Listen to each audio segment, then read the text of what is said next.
জন্মের পর থেকে আসলে যাদেরকে দেখে এসেছি যে সরকার প্রধান, তাদের তুলনায় একটু ইয়াং, তাদের তুলনায় সে অনেক স্মার্ট একজন মানুষ। তো তখন আমাদের একটা ধরনের স্বপ্ন তৈরি হয় যে উনি নিশ্চয়ই এই সেক্টরটার দিকে নজর দিবেন। টু ইয়াং বলছি আসলেই তো মানে এখন তো জাতির ক্রাশ। মানে আমরা একটা সময় কিন্তু ট্রুডো যখন ইয়ে হলো, প্রেসিডেন্টই তো ছিল বোধহয় কানাডার, তো সবাই ট্রুডোকে নিয়ে এত হ্যান্ডসাম একজন রাষ্ট্রপ্রধান। তো আমাদের দেশেও যখন এরকম হ্যান্ডসাম একজন রাষ্ট্রপ্রধান এলেন, তো তখন স্বাভাবিকভাবেই সবার চোখে তো মনে হচ্ছে এক ধরনের টেন্ডেন্সি থাকে কত অড কিছু তারা কালেক্ট করতে পারে। আমার একটু চুলকাবো বা আমি একটু শাড়িটা ঠিক করব, করতে পারি না। আমি তো জাস্ট মনে হয় কি একদম রোবটের মতো দাঁড়িয়ে থাকি, ভিডিও করে কোন ক্লিপটা যে ছেড়ে দিবে। কারণ সবার ব্যক্তিগত একটা করে পেজ থাকে, তারা সেই পেজে সেইগুলো ছাড়ার চিন্তা করে, ভাইরাল হওয়ার চেষ্টা করে।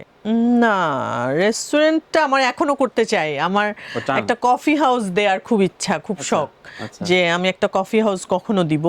খুব সম্ভবত বাচ্চারা বড় হয়ে গেলে, যখন বাচ্চাদের আমার দায়িত্ব শেষ হয়ে যাবে বাচ্চাদের প্রতি, লাইক পিছিয়ে লেগে থাকতে হবে না, তখন হয়তো বা করব।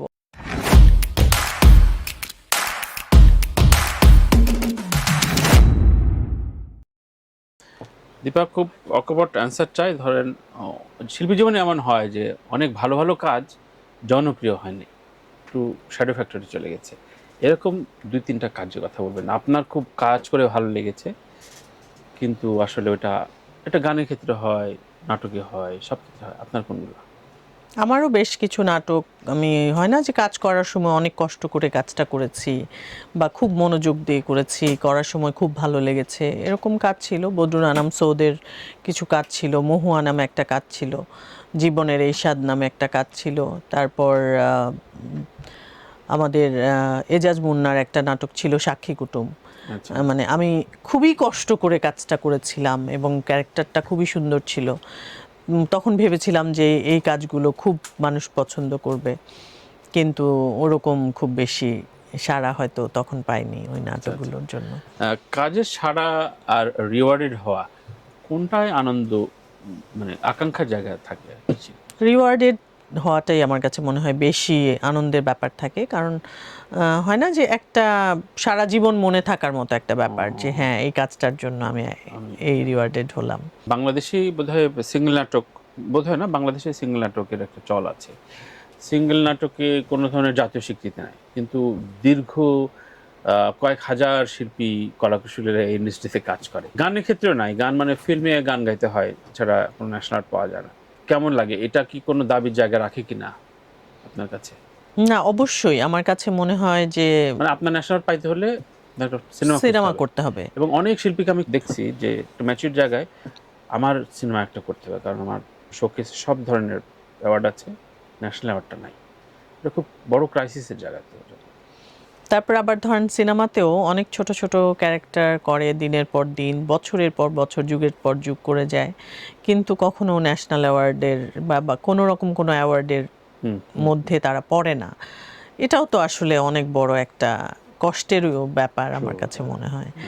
যে এর মধ্যে কমার্শিয়াল সিনেমাও তো আমি বেশ কিছু করেছি, তো অনেকের সাথে কাজ হয়, তো কয়েকজনকে দেখে বা আমি ফাইটে যারা করে এক্সট্রা টাইপের, কি বলে ওদেরকে, ফাইট মাস্টারের সাথে থাকে না, ফাইটাররা যারা থাকে, তো আমার খুব মায়া লাগে তাদেরকে দেখলে, যে প্রতিনিয়ত ব্যথা পায়, ইচ্ছা করে করে ব্যথা পায়, ইচ্ছা করে পড়ে যায় বারবার, এবং ফাইট মাস্টাররা অনেক কষ্ট দেয় তাদেরকে, ইচ্ছাকৃত অনেক কষ্ট দেয়, মানে বারবার ফেলে, পড়ে যেতে বলে, এবং প্রতিদিন মানে প্রতিনিয়ত অনেক অনেক ব্যথা পেয়ে পেয়ে যাচ্ছে, কিন্তু কোনো রকম কি তারা রিওয়ার্ডেড হচ্ছে না কিন্তু, এবং কেউ জানছেও না, চিনছেও না, মানে বাই ফেসও মানুষ ওরকম পরিচিত হয় না, মানে দিনমজুরদের সাথে খুব একটা একদমই পার্থক্য নাই, মানে পার্থক্য নাই, কিন্তু এই যে শারীরিকভাবে ব্যথা পেয়ে কষ্টটা নিয়ে সে এই কাজটা করে দিনের পর দিন, এটা দেখে আমার ভীষণ ভীষণ খারাপ লেগেছে আসলে। খুব দারুণ কথা তুললেন। সরকার বদল হলে বা রাজনৈতিক পট পরিবর্তন হলে শিল্পীদের কি কোনো ধরনের চাওয়া পাওয়ার একটা পরিবর্তন হয় কিনা? স্বপ্ন দেখি তো আমরা শিল্পীরা স্বপ্ন দেখি। যেমন এখন আমি বলবো যে আমাদের এখনকার যিনি গভর্নমেন্ট আছেন, মনে হয়েছে যে উনি তো কম্পারেটিভলি আমরা জন্মের পর থেকে আসলে যাদেরকে দেখে এসেছি যে সরকার প্রধান, তাদের তুলনায় একটু ইয়াং, তাদের তুলনায় সে অনেক স্মার্ট একজন মানুষ। তো তখন আমাদের একটা ধরনের স্বপ্ন তৈরি হয় যে উনি নিশ্চয়ই এই সেক্টরটার দিকে নজর দিবেন, বা স্মার্ট একটা মানুষ তো তার দেশের সংস্কৃতিকে এগিয়ে নিয়ে যাওয়ার চেষ্টা করবেন, এরকম একটা স্বপ্ন তৈরি হয়। তো দেখি এবারও হয় কিনা। যদি না হয়, ওই যে যথারীতি আমরা তো আসলে সবকিছু মেনে নেয়ার মানুষ, আমরা সব মেনে নেই এবং অ্যাডজাস্ট করে ফেলি সবকিছুর সাথে। তখন মনে হয় যে আচ্ছা এবারও হলো না, আচ্ছা দেখা যাক, হয়তো তারপরে আবার হবে, আশা আবার পরে হবে, এরকম হয়তো ভাববো আর কি। Right right. যদিও টু ইয়াং এটা একেবারে ভুল ধারণা, কারণ এই প্রথম বাংলাদেশের সবচেয়ে বয়স্ক প্রধানমন্ত্রী পেল। ৬২ বছর বয়সে প্রধানমন্ত্রী হওয়া এর আগে ঘটে নাই বাংলাদেশে। আচ্ছা, বাট তারপরও আমাদের প্রধানমন্ত্রীর জন্য যে টু ইয়াং বলছি, টু ইয়াং বলছি আসলেই তো মানে এখন তো জাতির ক্রাশ। মানে আমরা একটা সময় কিন্তু ট্রুডো যখন হলো প্রেসিডেন্টই তো ছিল বোধহয় কানাডার, তো সবাই ট্রুডোকে নিয়ে এত হ্যান্ডসাম একজন রাষ্ট্রপ্রধান। তো আমাদের দেশেও যখন এরকম হ্যান্ডসাম একজন রাষ্ট্রপ্রধান এলেন, তো তখন স্বাভাবিকভাবেই সবার চোখে তো মনে হচ্ছেই যে উনি হয়তো ডিফারেন্ট কিছু করবেন, অনেক সুন্দর কিছু করবেন, সেটা আমিও আশা করছি। দীপা, অনেক রকম গণমাধ্যমের সাথে আপনার বিচারণ হয়েছে, সাংবাদিক প্রচুর বন্ধু বান্ধব রয়েছে, কলিগ আছে। সাংবাদিকতার একটা প্যাটার্ন বদলেছে। এখন যে কেউ কোনো কিছুতে বেরোলেই সামনে ২০০-২৫০ মাইক থাকে, এবং কি যে প্রশ্ন হয়, আমি একদম প্রাসঙ্গিকভাবেই বলছি, এটা প্রত্যেকটা প্রেস মিটে ভয় থাকে। আমাকে ওই দিন সাবিলা বলতেছিল যে এখন ভয় লাগে, মানে কি প্রশ্ন করে ফেলে। তো আপনি আসলে কি বলতে চান? অনেক রকম ভাবে তো দেখলেন, মানে আমি আসলে, আপনি তো জানবেনই ক্যারিয়ারের, আপনার বোধহয় সাংবাদিকতার আমার মিডিয়া একই, অলমোস্ট এক সমান আমরা এসেছি। সেটা হচ্ছে তানভীর ভাই, যখন আপনারা জার্নালিস্ট হিসেবে ছিলেন বা আমরা আর্টিস্ট হিসেবে ছিলাম, আপনারা কিন্তু কখনো আপনাদের ব্যক্তিগত স্বার্থের জন্য কিছু করেননি, আপনারা করেছেন পত্রিকার জন্য। এখন কিন্তু জার্নালিস্টরা তাদের ব্যক্তিগত একটা স্বার্থ থাকে, যে একটা ভিডিও ক্লিপস তারা নিবে, তাদের পার্সোনাল পেজ থাকবে, সেখানে তারা সেটা আপলোড করবে, এবং এক ধরনের টেন্ডেন্সি থাকে কত কিছু তারা কালেক্ট করতে পারে, যে কারণে না সারাক্ষণ এক ধরনের ভীতি কাজ করে, বা সচেতন থাকতে হয়। যে মনে করেন আমার একটু চুলকাবো বা আমি একটু শাড়িটা ঠিক করবো, করতে পারি না, আমি তো জাস্ট মনে হয় কি একদম রোবটের মতো দাঁড়িয়ে থাকি, যে কোন দিক দিয়ে কে ভিডিও করে কোন ক্লিপটা যে ছেড়ে দিবে। কারণ সবার ব্যক্তিগত একটা করে পেজ থাকে, তারা সেই পেজে সেইগুলো ছাড়ার চিন্তা করে, ভাইরাল হওয়ার চেষ্টা করে। তো এটা আসলেই পেইনফুল, ভীষণ পেইনফুল। দেখা যায় যে এবং আর্টিস্টদেরকে না করে, যেটা করে খুব ট্র্যাপে ফেলার চেষ্টা করে কোশ্চেন দিয়ে। ধরেন এমন একটা কথা আমার মুখ দিয়ে বলিয়ে নিবে যেটার মিনিংটাই চেঞ্জ হয়ে যাবে। তখন মানে আমার মনে হবে যে আমি তো আসলে এই মিনিং এ কথাটা বলি নাই, এটা বলি নাই। সো ওইটাকে কোড করে শুধু ওইটুকু এডিট করে হয়তো ছেড়ে দিবে। তো এগুলো আসলে এক ধরনের টর্চার করা আমার কাছে মনে হয়। ওই অর্থে আপনি নিজেও সাবধান থাকেন বলছেন? সারাক্ষণই একদম, মানে বিশেষ করে যখন অনেক জার্নালিস্টরা থাকে, ক্যামেরা, মোবাইল সারাক্ষণ থাকে, তখন তো আমি একদম রোবট হয়ে থাকি আর কি। ক্যারিয়ারে ম্যাচুর জায়গায় আসলে ওটা কি ডিরেকশন দেয়া, স্ক্রিপ্ট লেখা বা প্রোডাকশন হাউস, এগুলো আপনি কেন আসলেন না বা করতে চাইলেন না? সাবানায় থেকে গেলেন? আমার আসলে যেটা হয় কি, চেঞ্জে ভয়, বা সাহস কম বলতে পারেন, এনার্জি কম এটাও বলতে পারেন। আপনি তো অভিনয়টাই থাকলেন না, এই জন্যই। হ্যাঁ, মানে ওই যে চেঞ্জ করব, আবার একটা নতুন কিছু শুরু করব, ওইটার ওই এফর্টটা দেয়া নাকি মাঝে রেস্টুরেন্ট বা অন্য ব্যবসা করতে চাইছিলেন?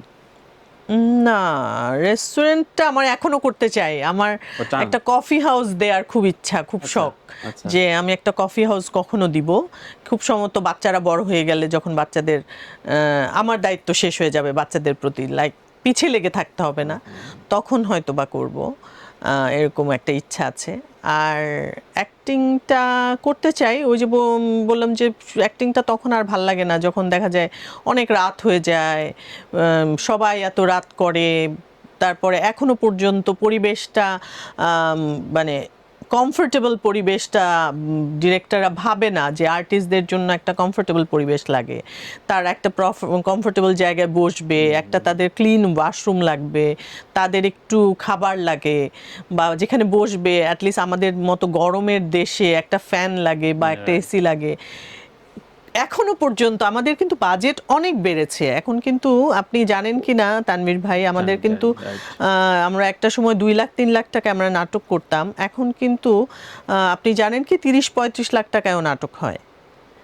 মানে বাজেট তারা কোথায় নিয়ে এসছে। কিন্তু এখনো পর্যন্ত প্রোডাকশন মিটিং আমি শিওর, আমি একদম জোর গলায় বলতে পারবো, কোনো ডিরেক্টর প্রোডাকশন মিটিংয়ে বসে এই ইস্যুগুলো নিয়ে কথা বলে না যে আচ্ছা আর্টিস্টটা কোথায় বসবে, সে যে বসবে তার এই রুমটা কি ক্লিন আছে, ক্লিন থাকবে, বা এই রুমটাতে কি একটা ওয়াশরুম থাকবে, বা এই রুমটাতে কি একটা এসি বা ফ্যান থাকবে। এখনো পর্যন্ত কিন্তু এই জিনিসগুলা হয় না। বা এই আর্টিস্টটা সকালবেলা কয় ঘন্টা কাজ করবে এসে, কারণ প্রত্যেকেই চেষ্টা করে খুব আর্লি মর্নিং নিয়ে যাওয়ার, 8টা 7টা 6টা পিক করার চেষ্টা করে, এবং ছাড়ার সময় কিন্তু আর মনে করে না যে আচ্ছা আমি ওনাকে 6টায় তুলে নিয়ে আসছি বা 7টায় তুলে নিয়ে আসছি, আমি 8টা 9টা বা আমি 12 ঘন্টারও বেশি বলছি, যে 13-14 ঘন্টা বলছি, যে আচ্ছা এখন মনে হয় ওনাকে ছেড়ে দেওয়া উচিত। 3টা বেজে যাচ্ছে, 4টা বেজে যাচ্ছে, 2টা বেজে যাচ্ছে, কোনো কেয়ার নেই। হ্যাঁ, তখন এটা কয়েকজনই বলল এই একই কথা, যে এই যে ক্লিনিং ওয়াশরুম বা নিজের কমফোর্ট জোনটা, এটা তো এত দিনেও যদি ম্যাচিউর না হয় আর কবে হবে? আসলে তানিম নূরের কাজ আমিও করেছি, আমাদের বাড়ি নামে একটা সিরিয়াল আমি করেছিলাম। তানিমদের সাথে কাজ করতেও আমার খুব ভালো লেগেছে। 2টা জায়গা, আমি যে একটু আগে যে প্রবলেমগুলোর কথা বললাম, আর ফ্রেম টু ফ্রেম বা হচ্ছে প্ল্যানিং করা, দুটো কিন্তু একদমই 2 জিনিস। এই মানুষটাই কিন্তু দেখা যাবে যে ওই কমফোর্টটার কথা এই মানুষটাও হয়তো ভাবছে না। হ্যাঁ, বুঝছেন, মানে ডিরেকশন এক জিনিস, কমফোর্ট আমার এটা হচ্ছে আমার জব স্যাটিসফ্যাকশন, যে সে খুব প্রপার ফ্রেমিং বা কাজটা খুব ভালো হচ্ছে, এরকম তো অনেক আছে, এবং তাদের সাথে আমি এখন রেগুলার কাজ করছি। কিন্তু এদেরই নেগেটিভ সাইডটা আমি বললাম ওইটা, যে এরা যদি এই জায়গাটুকু একটু ভাবতো তাহলে আসলে 100-এ 100 হয়ে যেত, এবং সেটার তো রিঅ্যাকশনটা পর্দায়ও পাওয়া যেত। কারণ আমি এর মধ্যেই একজন অ্যাসিস্ট্যান্টকে বলছিলাম যে তোমরা যখন প্রোডাকশন মিটিং করো, তোমরা কি এই ইস্যুগুলো নিয়ে কখনো কথা বলো? কেন বলো না? এই যে একটা আর্টিস্ট কোথায় বসবে, একটা আর্টিস্ট কোথায় কাপড় চেঞ্জ করবে, একটা আর্টিস্ট কোথায় ওয়াশরুমে যাবে, বা একটু ফ্যানের নিচে বসবে কিনা, একটা চেয়ার থাকবে কিনা, এই জিনিসগুলা কি তোমরা ভাবো? যদি তুমি তোমার ডিরেক্টর অনেক ভালো কাজ করছে, খুবই ভালো একটা প্রোডাকশন নামছে, যে কারণে ওই লোভে কিন্তু আমরা কাজটা করতে আসি, এবং এই আমার আনকমফোর্টেবল সিচুয়েশনগুলো আমি স্যাক্রিফাইস করেও আমি কাজটা করতে আসি, বিকজ অফ সে এই কাজটা খুব ভালো করছে, তার আউটপুটটা খুব ভালো আসছে। মানে সয়ে যান যে ঠিক আছে, কষ্ট করে স্ক্রিনে তো মানুষ বুঝবে না, স্ক্রিনে মানুষ জানছে না, দেখছে না, কিন্তু আমি ধরেন সহ্য করছি, ওই যে সংসার করার মতো আর কি, যে হয় না যে বাচ্চাদের জন্য মার খেয়েও আমি সংসার করছি টাইপের, থাকে না অনেকে, ওই রকম হয়ে গেল আর কি বিষয়টা। খুবই গুরুত্বপূর্ণ বিষয় তুললেন, থ্যাংক ইউ।